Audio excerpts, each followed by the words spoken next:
We should be live. Okay, we are. Hey, all Okay, right, there we go.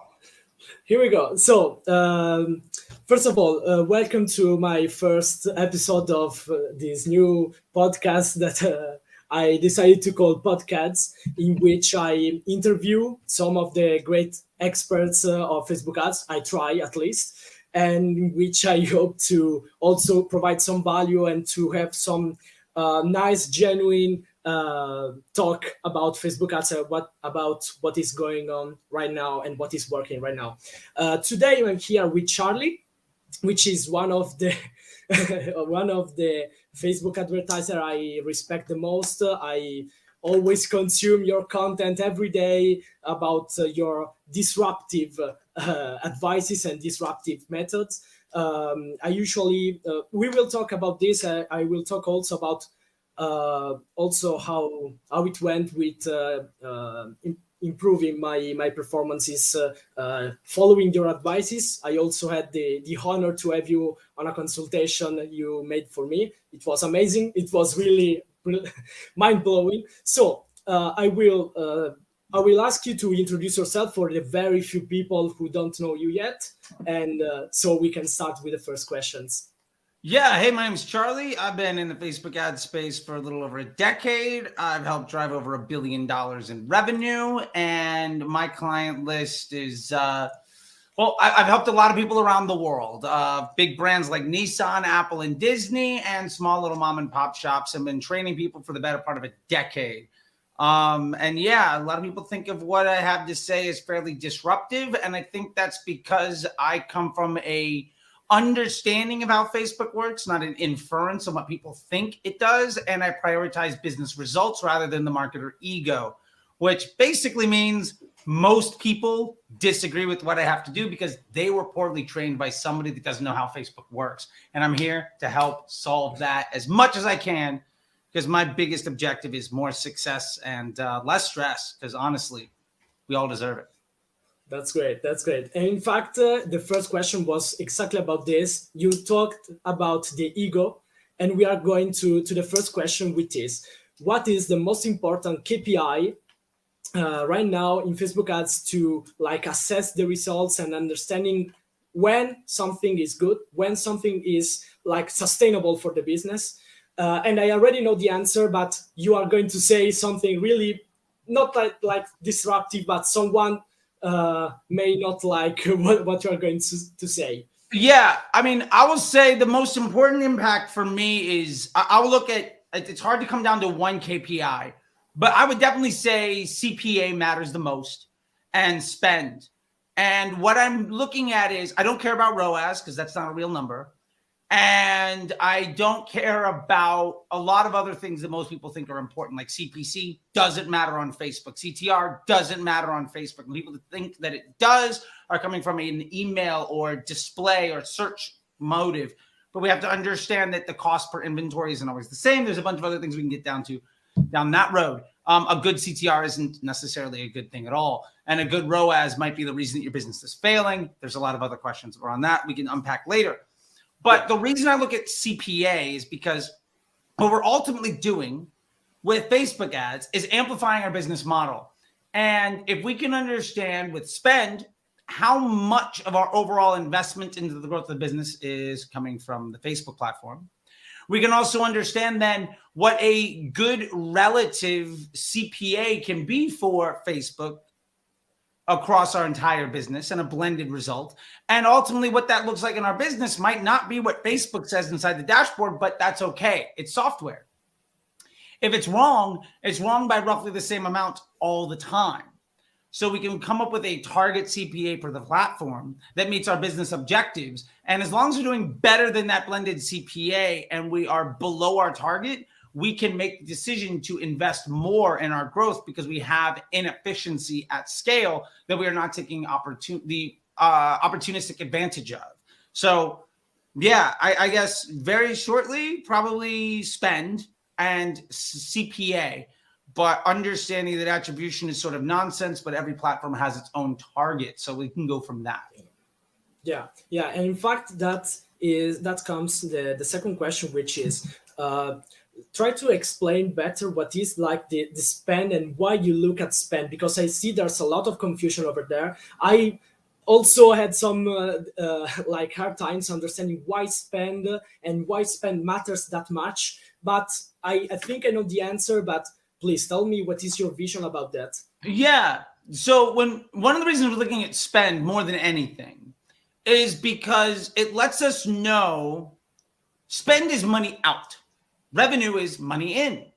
Yeah. Ultimately, based on our costs and our revenue, we have a certain amount of resources we can invest in the growth of the business or in the sustainability of our business model. So there's only so much money we can spend. Now, very rarely is Facebook the only place we're getting traffic. Yeah. Most people have email going or Google search or something along those lines. And you should have a robust omni-channel environment. Even if it's not that complicated, and not complicated is probably a good thing.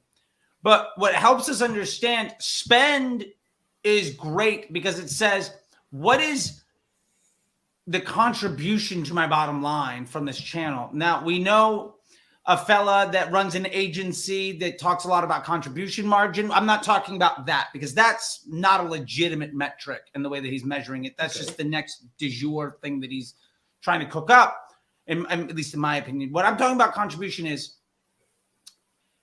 if I'm looking at the overall volume of conversions coming to my business, and what my spend is. Let's say I'm spending, for the purpose of this conversation, $100 a day, or €1,000 a day, or 50,000, whatever it happens to be. If I increase my spend, does my revenue go up on a projectable basis greater than the volume of spend that I've added? And now maybe that doesn't happen on day one. Maybe it happens on day 5 or day 15 or day 30, but can I project what that looks like? And ultimately, that is far more important to me than the revenue that I get from any channel, like the ROAS. Because what I'm doing is saying, can I make a sustainable, simple business and then amplify the volume of it? And spend is the only way that we can really do that, because spend is really the only thing that we can control. Yeah. And I'm only interested in looking at metrics that I can measure and control. If I can't control an action, I'm not going to measure and try to improve it, because ultimately that's not something that I have the ability to influence. And if I can't influence and I can't control it, it's a waste of my time to try to use that as a barometer of success or as a foundation for a strategy to make the business better. Yeah, definitely. And also, I think that when you say that spend is a great metric to measure and to look at, I suppose you also mean which creative into our ad sets or into our structure gets the most spend, because Sure. Because Facebook has like the objective to provide you more revenue, as much revenue as possible.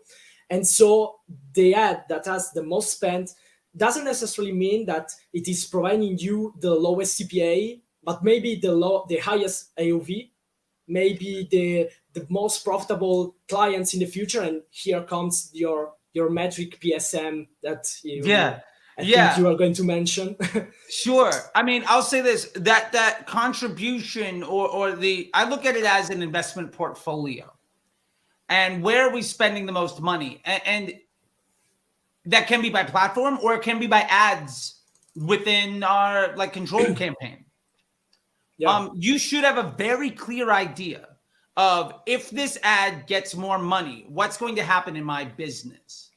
Yeah. And sometimes the ad that gets the most spend doesn't have the best results. In fact, one of the things I hear people complain about all the time is, why do my bad ads get so much spend? My business is doing great. If my good ads could get spend, I'd be doing better.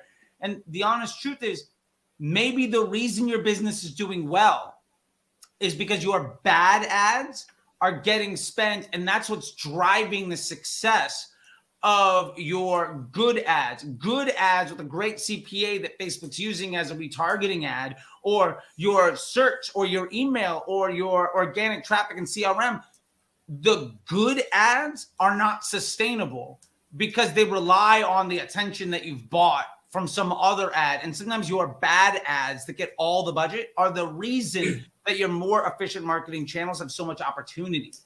And when you're talking about PSM, this is the metric this is the like golden ratio of growth. That is the lifetime value of a customer journey divided by the sum of the CPA and COGS for that customer. So how many times does somebody buy? What does it cost to produce those products? What does it cost to make a sale? And a lot of people will say, well, I don't know how much it costs to make a second sale or a third sale and all this stuff. Well, I say that doesn't matter. If I know the average customer buys 2.1 times and my blended CPA as a business is 40 euro, well, then I know on average, my overall CPA for that customer is 84 because it's 2.1 times my blended CPA. And I can't control if they're going to come back and buy again, but I know the average volume of transactions per customer. And I know how much the average transaction costs me. And ultimately what we're doing with ads is we are buying future cash flow at a profit we are buying revenue. With our ads, what we're really doing is buying attention to monetize. So you have to look at it as what is the lifetime value of a customer? How many purchases do they make? And how much does it cost for me to fulfill and deliver those conversions? And when you look at it like that, all of a sudden you get rid of silly things like ROAS or NCPA or any of these other things because they don't matter. What we're doing is saying, how does the average customer behave? If I know I can make money, how do I get more of those average customers? How much more money could I spend to acquire more of those customers?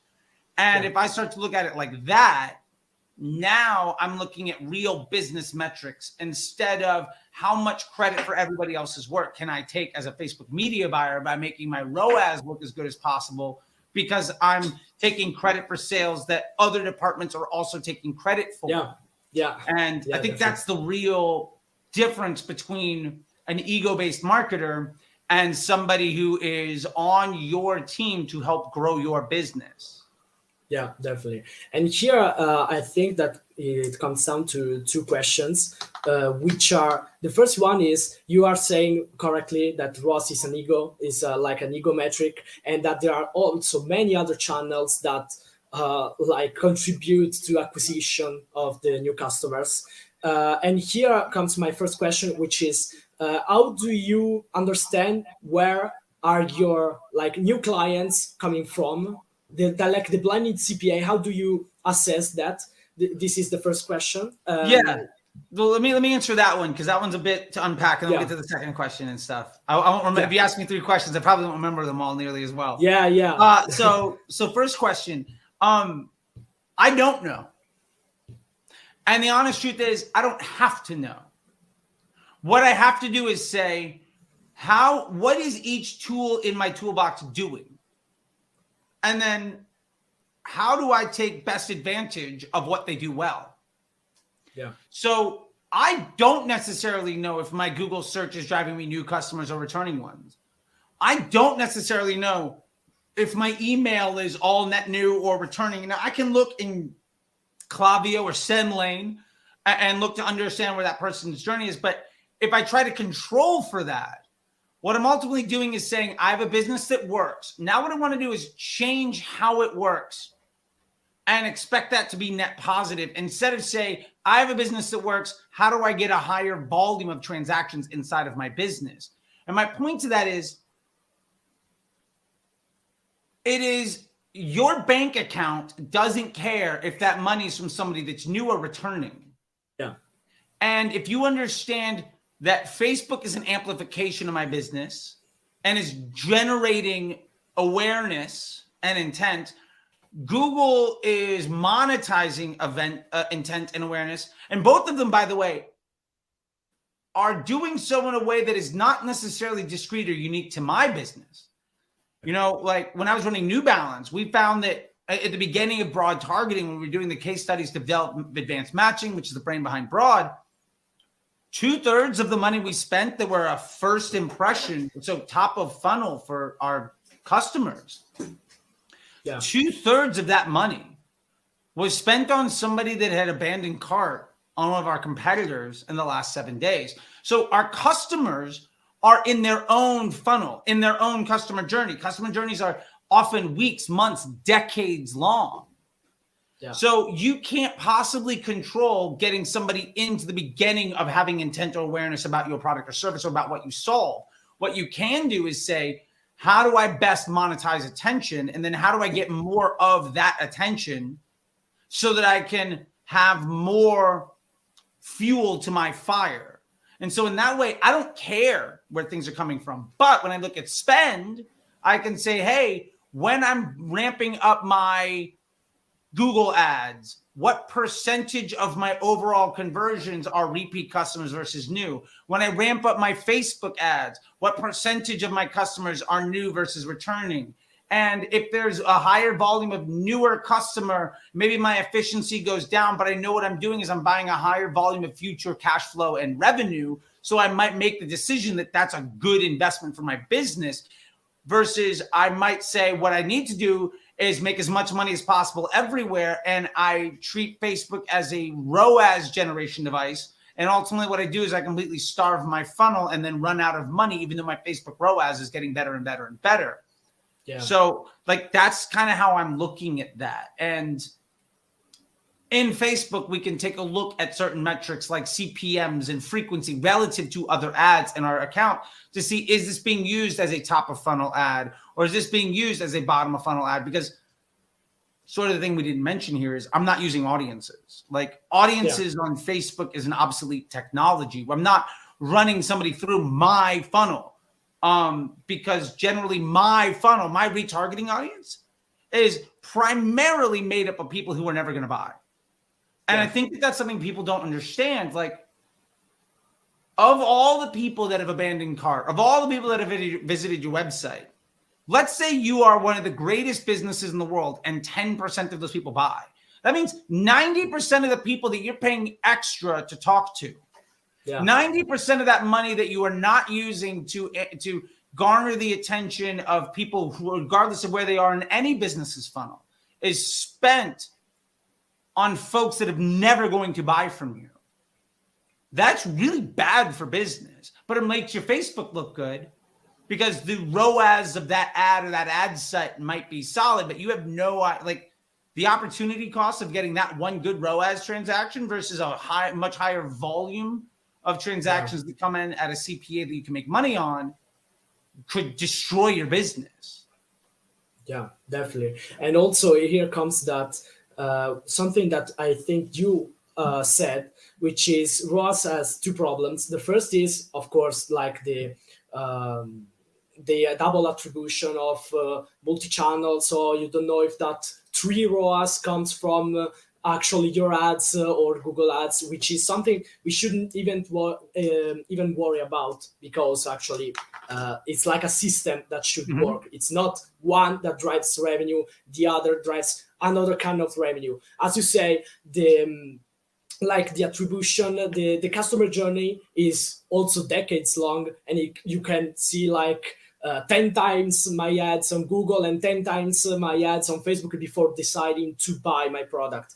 The second thing is actually that ROAS depends on luck, which is something I heard from you, and I want to actually understand what is your vision on this. So why is it based on luck? How could you understand, if there's a way, which ad is going to bring you more ROAS, considering it as like an AOV, which one drives the most, the higher AOV, and how do you move forward to reach that objective if you would have to reach that? So I think there's two things here. First off, ROAS itself is the AOV of an attributed sale divided by the spend that we're attributing to that ad or that ad set or that campaign today or this hour or this week or this month, whatever the time window is. So one of the things we have to understand there is AOV is not controllable. Like you might be able to influence what people spend, but you have no idea if somebody's going to come in and drop 20 euro or 2,000. Like you have no control over that. Yeah, and exactly. You can influence it. Like you can run a sale or you can try to put upsells and all that stuff. And there is an average, but that average is blended over the entire business for all transactions. And you can start to compartmentalize it and get into these smaller and smaller pieces of data that are less and less actionable to really get you the number that you're looking for. But then you're designing a report to give you data that you want instead of looking at the business metrics to understand what the average customer does. My point to that is you can't control what somebody spends on your store. When they click on your ad for your product, they say, well, this product costs this much, but maybe they don't buy that product. Maybe they clicked on that ad and bought something else. Yeah, exactly. And that happens all the time. So my point is, one, AOV isn't controllable. And two, it's the AOV of that attributed sale. So we know that we're not necessarily getting attribution for every sale. The tracking is not 100%. And we also know that we might have 3 or 4 channels that take credit for that sale. So then it's like, well, how much credit does every channel get? And that's an impossible problem to solve because every customer journey is unique and different. So the numerator, the top number in that fraction is one that we can't control and one that we cannot take actionable insight from. So that's pretty bad. Then the lower half of that is the spend, but you have no idea how much money you spent on that customer. Yeah. Like exactly. You could say, oh, well, today I spent 30 euro and got the average sale cost me 30 euro. Sure. But did you spend $1,000 on that customer? Did you spend 2 cents on that customer?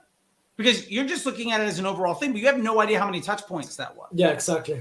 And what about all the other touch points on all of the other channels? Like maybe that ROAS was so good because of an influencer 3 months ago and then some Google search stuff. And then they saw the ad after an email campaign. We are launching a discount. Like you have no idea of how that compares or how that works together. So you can't know spend and you can't control or trust the AOV. So in that way, ROAS is basically one number we can't know or trust divided by another number that we can't actually ever know. And that makes for really, really bad data. There's no actionable insight. And then what you get people doing is they ask the question of, well, what ads are driving my ROAS? And I would say it's extraordinarily difficult to understand what ads are driving the sale, just in that it's very rarely the salesperson at the store at the cash register that should get credit for you making that purchase. Definitely. Like if you go and buy a car, let's say it's a really high end and you're buying a car, right? Like this is good money you're spending. Yeah. It's not the person that puts you in the car for the test drive that made that sale for you. Of course. Right. Of course. It's decades of you being in a person that's alive seeing cars. It's your friends. Like you went in with a fair amount of intent already, but there's no way to say what does the average person see that gets them to walk into that store. So the concept of saying what gets credit is a false one. It's the wrong question that does not actually have a legitimate answer. What we can do is say, what environment can we set up that most effectively takes advantage of the universe that we live in, of the ecosystem that exists around our industry and around our products with our target customers? And that's a far more impactful question to ask. And with that, we can say, well, how much spend should go to each channel? What do we need to do with each channel? What should the blended CPA be on each channel based on the makeup of how much, if we look at each marketing channel as an employee on the factory line, how much credit or how much help does each channel get there? It's not which one gets credit for the sale. It's what most effectively allows us to deliver a stable result so that we can understand future cash flow and inventory needs, so that we can begin to, with confidence, invest in the growth of our business. Yeah. And sadly, that's a conversation that I think less than 5 people out of 100 are having when it comes to launching their Facebook ads, which is why 90% of agencies fail 90% of their clients. Yeah. And why most media buyers are struggling because they've been poorly trained by people that don't understand what metrics they should actually care about.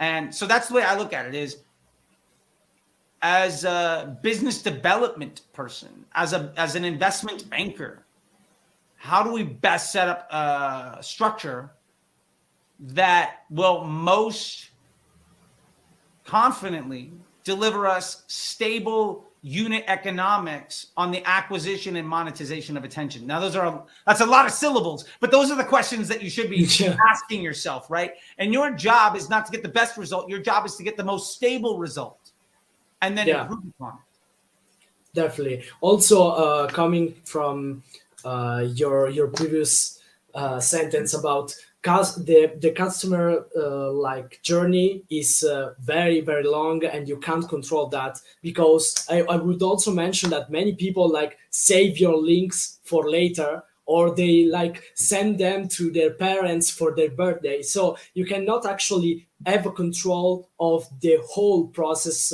that your customers follow to before buying your product. And also I wanted to come back to the like the spending topic, which is you mentioned that how much can I like increase the budget to have like the same stable results. And many or people who are watching this may also tell you, okay, but every time I increase the spend on my Facebook ads, my results get less stable, gets like the CPA gets higher, my profits get lower. So how do you come up with this like common problem? Is that a real problem? Is that like something that we see bad on Facebook, but maybe for the business is good? And how do you assess this? And how do you understand when is a good thing to do? Like if it happens, there's no problem, or if it is a problem, how can we prevent that, or how can we solve that? Is there like something that comes down to your account structure maybe, or having high quality ads? For high quality, we don't mean ads that are like well made in a professional way, because we should remember that we are on Facebook and Instagram, which is a social where people should look at the real things. They don't want to look at like professional videos for two reasons. One, because we are on Instagram and Facebook, on social media, they want to see the pictures of their friends. So this is a topic well explained by Barry. I don't know, I'm sure you know him. Yeah, I got one of his I have to I'm getting this very soon also. Shout out to Barry. And also my second thing is the most professional maybe is your ad, the more people will understand that it is an ad. I will skip this. So coming back to my previous question, what is like that spending problem, increasing spending, which also increase the CPA? Yeah. So first thing that I want to do is say, number one, it will not always happen that when you increase spend, the CPA goes up. I've actually seen it when you use Facebook properly, your CPA goes down when you spend more because you're getting more data into the machine, so it's getting smarter. Yeah. So I want to first address that, because I think some people just assume that the more they spend, the worse the results are going to be. And I would say, first off, is a lower profit margin result a bad thing? You might say, well, yeah, sure. But would you rather get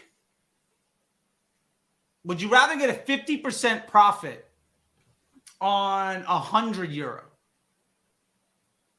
or a 10% profit on €1,000? Yeah. Like, there's a volume game to be done here. And if that 10% profit at €1,000 also helped you get more data into the system so that you got better at understanding how to get some of those customers to come back. And really, it's a 10% profit on €1,000, but you're improving the actual volume of customers that come back a second and third time. Yeah. And you're actually getting better at how to treat traffic that you get, so your CPA continues to go down. Well, these are all really good things. So I want to start off with that. Second thing that I want to say is, this is one reason that our account structure has to be very simple. The more complicated your account structure, the less valuable any insight could be. The less actionable any data is. If you have an algebra equation that has 3 variables and you know what 2 of them are, and you know what all 3 are, and one of them moves, but the other 2 stay the same, you have a very good idea of what's going to happen.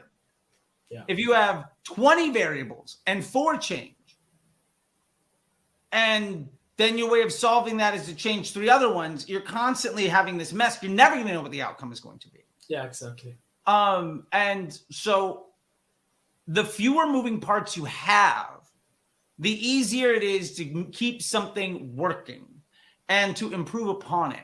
A simple machine will always outperform in the concept of reliability and longevity over a complex one. Like, if you have a Ferrari, that's great, but it's going to break down more often than it's going to be in the shop more than it's going to be on the road with you behind the wheel.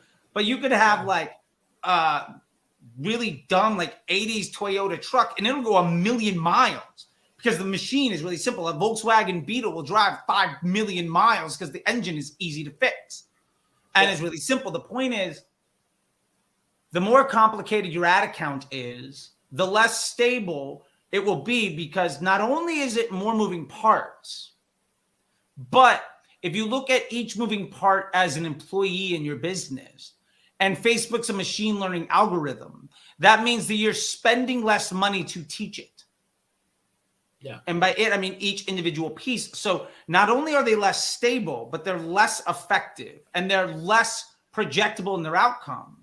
So you have a far more complicated machine that you can have far less trust in, that is far more unstable, that when something goes wrong, you also have a far more difficult time trying to assess what even happened. Yeah, exactly. And so with that, there's a big issue to be had. And so ultimately, to get back to the last part of increasing budgets and things breaking down, even if you have a really simple ad account, yeah, and you've got like one campaign with one winning ad set and maybe 1 or 2 DCTs against it, if you're not looking at how Facebook is using those ads, you can identify by going into frequency and CPMs and all of that stuff relative to understand how Facebook is using this ad in the funnel, in your funnel. And if your ads all have a daily frequency over 1.1, 1.2, 1.3, and your CPMs are above the average for your industry, what that's telling you is you have bad content that people don't want to see. And the only good results you're getting are by Facebook showing that to people that are mid or bottom funnel in their own journey. Mm-hmm. And that's ultimately not a scalable thing, because the more money you spend, the more Facebook users you present with bad experiences, ultimately means that you're going to see your average cost of advertising go up, because you're creating harm for Facebook's business objectives. So you're a bad business partner. And you're trying to leverage ads that Facebook is using as a mid-funnel, even if you think it's prospecting. And they're going to be people that have a better user experience and more engaging content than you to try to accomplish the same business objective. So you're ultimately saying, I have a machine that where I disrespect my business partner and I don't care about the end user, and I'm making a little bit of money. So what I'm going to do is I'm going to invest all my profit into forcing more bad experiences and amplifying the level of disrespect that I have for my business partners, and then be shocked when your overall unit economics get worse. And these things are infinitely more important than cost caps or lookalikes or retargeting audiences or testing 1,000 ads, because all of those things are amplifying the problem. They're not simplifying the solution. And ultimately, that is why most of the people that teach complicated ad accounts, most of the people that preach retargeting and cost caps and lookalikes and Advantage Plus and selling a bunch of things are also the ones saying that advertising has got more expensive every year. Yeah. And it's because what they understand about Facebook is an inference on the data that they see, which is fair. That's understandable. But it's not actual known knowledge of how the system works. It's just how they're perceiving the ramifications of them doing a bad job and then extrapolating that out as this is what everybody should expect. And my pushback is that's what you should expect if you continue to do a bad job. And so there's a bit of a change there that I'd love for people to think about is instead of trying to spend as much money on Facebook to get the best ROI as you can, start to think about how can I do a better job at earning the right type of attention in a way that is stable and improves over time, so that if I do nothing, Facebook just gets better. And the better it gets, the larger my margin is on the average customer journey, meaning the more money I can spend to acquire any customer, meaning the higher my budgets can be. That's how you scale a business versus trying to hockey stick a brand and then it failing in 3 months and then them going to another agency that will also fail over and over and over again. Definitely. Love it. Okay, so that comes also to what you're saying about like having a simple structure that gets the most data in less like places possible in order to improve the machine learning. What is your account structure? I already know the answer. Maybe not everyone watching this or hearing this is aware of what is the ideal structure, which doesn't exist. The ideal structure doesn't exist. I see you are having a lot of success with your structure, and to like give some more context, I tried your structure. It works better on accounts spending more than, like, from my experience, 300 200 euros per day. So where you can actually teach the algorithm to get more data at a large scale, so with that much budget. So I would like to know what is like your take on this, your take on the best structure for the Facebook advertising in 2023. Yeah, so this is the structure. This is like, let's see if I can get this to work. Come on now. Let's see. Oh, wait a minute. Let me just adjust my like settings here. Make this darker. There we go. Beautiful. Benefits of having a decent camera. This is the campaign structure that can get you to 50 million a year. This is one campaign. One ad set with your winning post IDs. Targeting a hero product or customer journey that you understand the unit economics of. Against that, I have 1 or 2 dynamic creative tests that are set up simply through the 3-2-2 method that are specifically designed to address liabilities that I'm projecting inside of my winning ad set. This is targeting broad. This is CBO. This is ultimately leveraging machine learning, artificial intelligence, and the scientific method to deliver me stable and projectable results that improve over time, where my ads never fatigue, my audiences never fatigue, and I'm able to improve the business after the click and after the purchase to improve my margin on the customer that ultimately allows me to spend more money in this environment.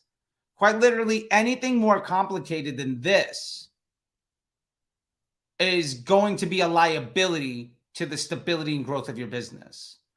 Now, not all liabilities are bad things. You can leverage those opportunities, but they should be well designed and strategized for.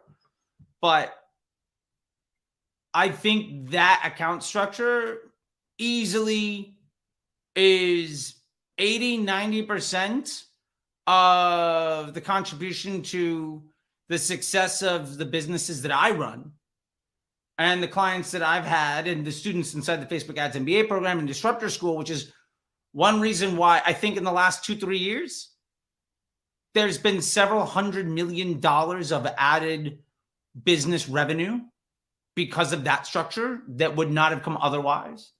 I'm on my 4th 8 or 9 figure business towards an exit in the last 5 years. And generally, when people start to adopt this, they are able to work on the rest of their business, which dramatically improves what happens with their customer journeys and with their banking and with their finances. And ultimately, that's our number one objective, is to aid the business model. So the reason that structure works is because we have a control environment with 1 or 2 variables. And we're letting Facebook use merit of the customer experience. Basically, Facebook is saying, based on how you meet our mutual business objectives, I'm going to let you have the privilege of paying to show your content to my users. And our job is to make sure that, 1, we respect that privilege, and 2, that we set our systems up to best monetize that opportunity. And if we go in there with an agenda where we're trying to force what we want to happen, or we have a testing campaign and a scaling campaign and all these other things, we're not actually leveraging machine learning. We're not actually leveraging artificial intelligence. We're not actually leveraging the scientific method. And to be fair, the scientific method, I think we can all agree, is probably the best way to go about testing. And Facebook's machine learning and artificial intelligence is the single smartest machine using the largest amount of data that that anyone has ever had in the history of humanity. And it's using it in real time to make their users have a better experience. So nothing else could do better than the system itself at optimizing their customer experience. And we know that not only because nobody else has the insight into how the Facebook is operating better than Facebook, but it's the single most successful tool at retaining attention. No social media platform like there's a reason why it's number 1. And you might disagree with that, of it being the best, but nothing can compete with it and what it's done. And when you start to leverage the world's best machine by taking advantage of its brain that has more data than anything else, and your job is to respect that and take advantage of it doing the work for you, then getting better results becomes substantially easier. And that's ultimately at the core of the way that I teach stuff, and why that account structure will, in the long term, beat everything else. Now, I might give you a worse Facebook platform level result, but if that amplifies the rest of your business, who cares? Do I want a 3x? Again, do I want the 50% return on €100 or 10% on 1,000? Right? Am I looking at the ROAS of each channel and then trying to decipher it? Or am I trying to say the average customer is worth X money, they have X amount of transactions, and each one costs me a certain amount of money to buy and a certain amount of money to supply? And now all I'm doing is saying, how do I get the highest volume of whatever my business objective is, whether it's customer acquisition, profit margin, revenue growth, top line, bottom line. These are the things that we should actually be caring about.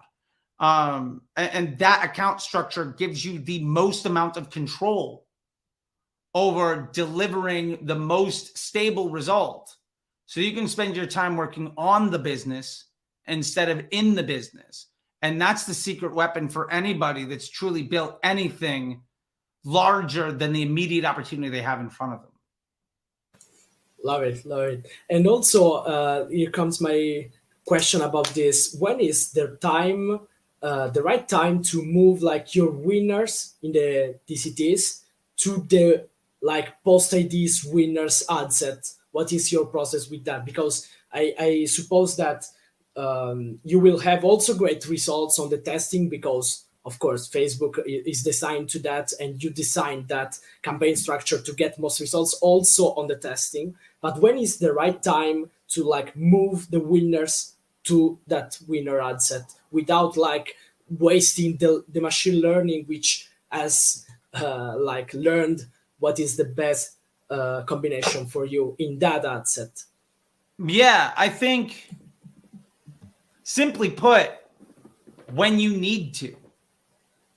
I think there's this dramatic, and I would say very widespread and dramatically like just wrong thinking that a creative test exists to give you a winning ad. A creative test exists. I would like to challenge that. I would say a creative test job is to improve the suite of assets, the investment opportunities that Facebook can make on your behalf to use your content to give users a better experience. And when that improves your market efficiencies, you should invest more into that opportunity. That means that if your creative test is successful and you have a better blended CPA across your business, spend more on that campaign, on the one campaign of your winners in your dynamic creative test, until you've maximized the efficiency of Facebook. And then you've also gone to Google and and Bing and optimize your opportunities on search. And you've done landing page testing to optimize the opportunity of the traffic you bought. Until you've literally done everything you can to make your business more efficient, your creative test isn't over. It's not just to define a winning ad. It's to say, how much more volume can my business handle? How much more opportunity can I create for my money-making machine with having this as an option in my environment? So with that being said, I've had creative tests that have run for weeks or months. And the reason I end them is that ultimately I've hit a law of diminishing returns of how much more efficient I can get. And at that point, I've decided the best thing for my business is to try to solve another problem inside of my control environment by identifying another issue. Is what my control ad set that's targeting broad, does it have too many retargeting ads? Has one of my mid-funnel ads gotten worse? And is my prospecting too high funnel? Like what do I need to do to solve that problem? I'm not necessarily going to be right, but that's why we've got, multiple tests going, 1 or 2 tests, so that we can directly try to address that problem.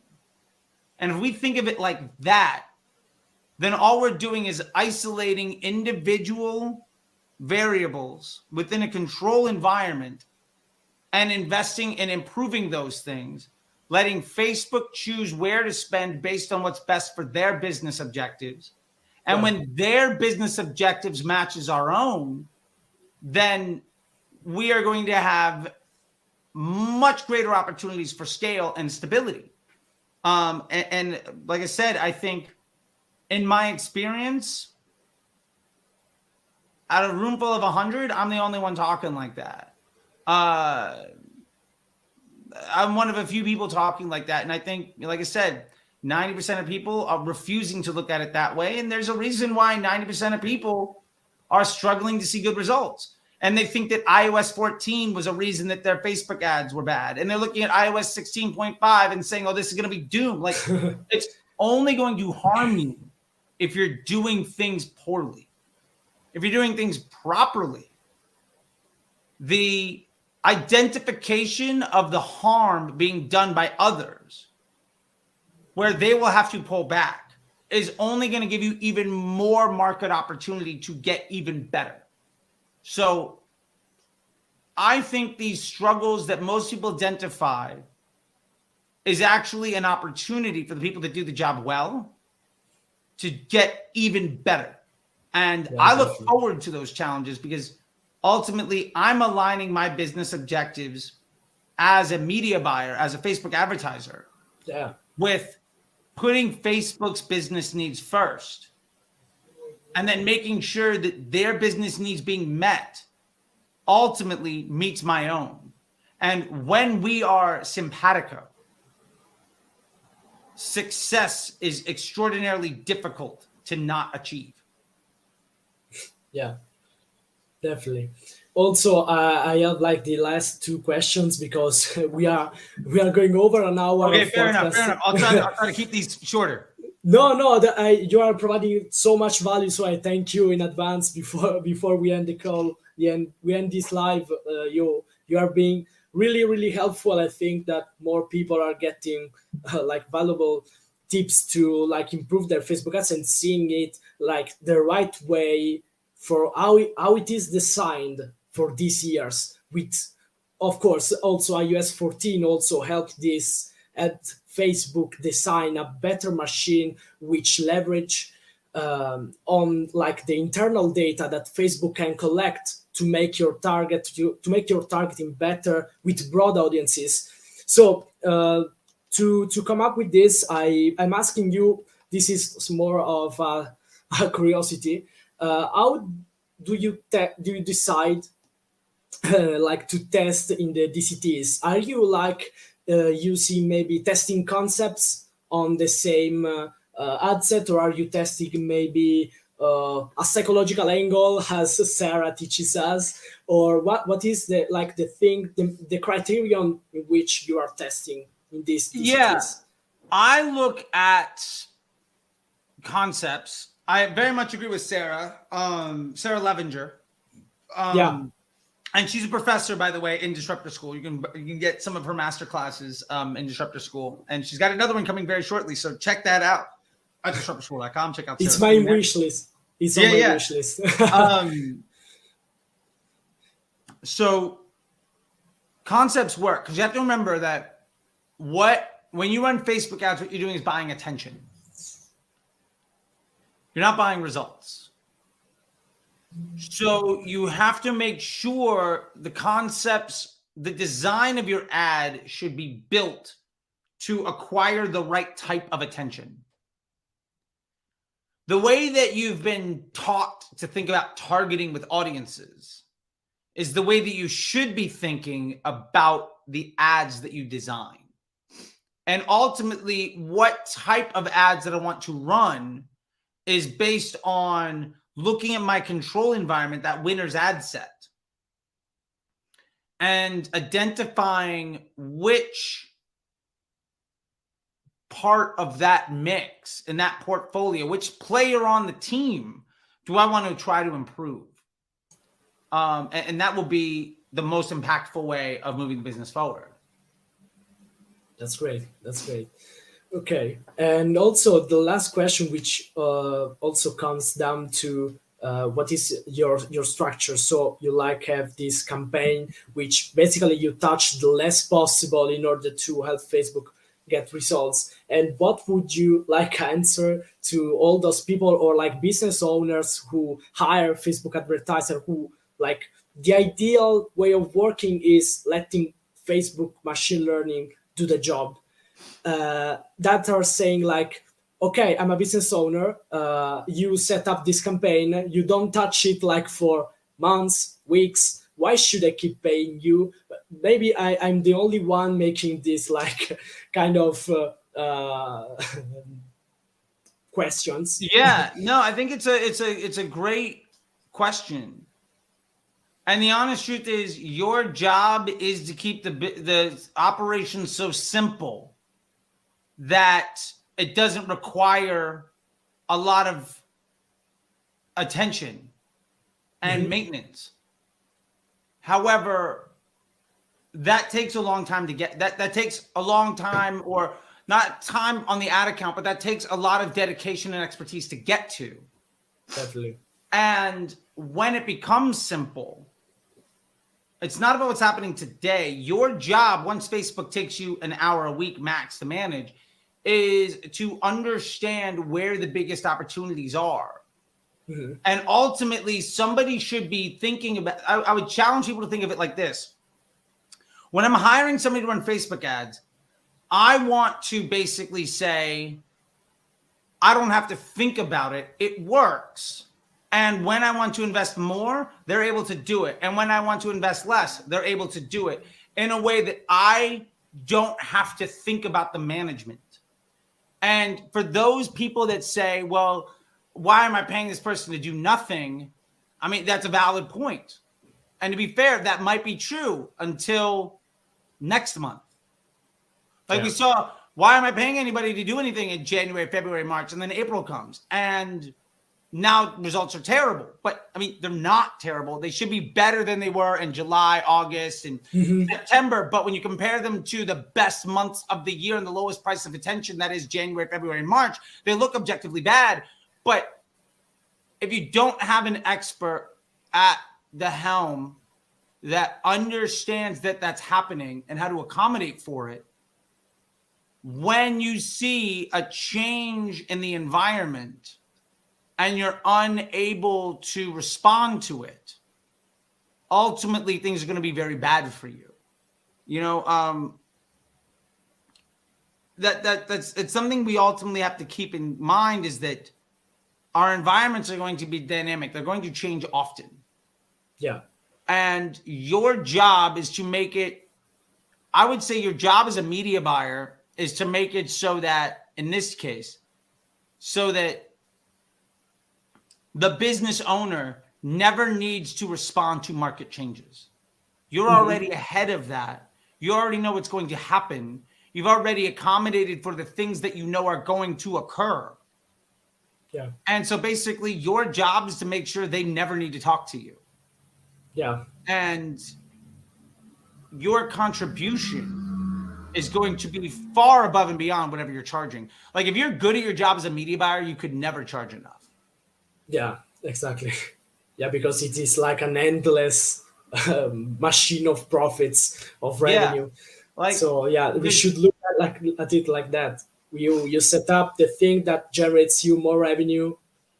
Who cares how much like time and dedication I put into it? As long as I can make it work the right way, I can make the machine work the right way, make projectable results, provide projectable results, and being able to respond to an eventual market crash, market issue, or challenge, which puts your industry too in front of. So yeah, that we should look at it right now like this. So I think that we talked more than enough. I really thank you for your time and for the incredibly valuable tips and piece of information that you provide us. I hope you had a great time and you had like your space to talk about things the way you do. It was a pleasure to hear you, and I hope to stay in touch with you, and I hope people will enjoy this first episode of podcasts, which is going to have some new interesting episodes very soon. So I really thank you very much, Charlie. Check Charlie out on Disruptor School and many other projects you are working on. If you want to like advertise yourself right now and let them know what you're doing, it's your time. I mean, my handle is right here. It's at CT the Disruptor. It's also at Disruptor School, but go to disruptorschool.com if you want to learn more from me. Or you can type at CT the Disruptor into your preferred search engine of choice, and you will find me on literally every social media platform. And please ask questions and let me know how I can help. That's what I'm here for. I think There are a lot of people that define their value and success by their bank account and their title and ignore the massive volume of harm that their work has caused others. I would much rather define my success on how many of those that have been harmed by others I can help. And to be fair, anybody can give themselves any title they want, and my bank account is just fine. So I'll leave it at that. I think you can be somebody with integrity, especially in a space defined by its lack of integrity, and be just fine. And the more that I can help people, the better off I'm going to feel about things. And honestly, the more times I get asked these questions, the better I get at answering them, the more people I can help. So thank you for giving me the opportunity to help people. I got to get going. I got a meeting with my assistant right now. We're putting together Disruptor School India, and working on getting some more master classes. We're going to have Sarah Levenger come back and do another thing on her psychology, consumer psychology, how to build ads that convert. We've got my buddy Raul from the Netherlands who's going to come in and teach Google search for Facebook marketers. So how to use basically ChatGPT and you're winning Facebook ads. So just a step-by-step process to build Facebook search campaigns that print money. That means you can scale your Facebook ad account. And also got my buddy Jesse behind who have built several 7- and 8-figure ad agencies on the client onboarding process. So those are the next 3 master classes that Disruptor School is coming on board within the next 4 weeks. So that's what I'm doing right now, man. And I appreciate it. Great. By the way, for what it's worth, when I was at Shop Talk, I ran into some other big Italian marketers, and they knew and spoke highly of you, Paolo. So what it's worth, people say nice things about you when you're not around. Wow, that's great. Thank you for letting me know. Yeah, I think you saw the picture I posted. I don't remember their names because I don't want to butcher them. I'm like a white dude from the suburbs in America. I'm not good at pronouncing other languages, so I'll call myself out there. That being said, let me let you go. I have to do something else. And thank you so much, man. Definitely. I'll talk to you later. Thank you very much. Talk to you later also. Bye. Thank you very much. Thank you.